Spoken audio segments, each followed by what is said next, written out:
নমস্কার। আজ মহালয়া। আজ এই মহালয়ার দিনের ভোরবেলায় বৃষ্টি দেখে আমার একটা ছোট্ট কবিতা লিখতে ইচ্ছা করলো। সেই কবিতাটি আমি আপনাদের সামনে উপস্থাপনা করছি।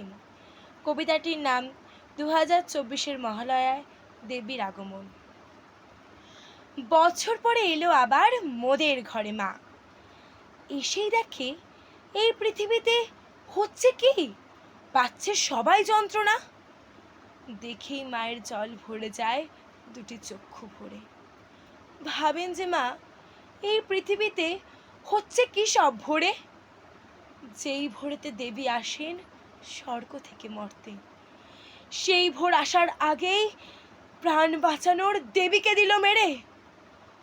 আজ এই ভোরে মহালয়ার দিনে মায়ের চক্ষুর জল নেমে এলো বৃষ্টি রূপে এই ধরাতে। মাও তো চান তার সব সন্তানকে নিয়ে আনন্দের সাথে এই 10টা দিন কাটাতে। নমস্কার।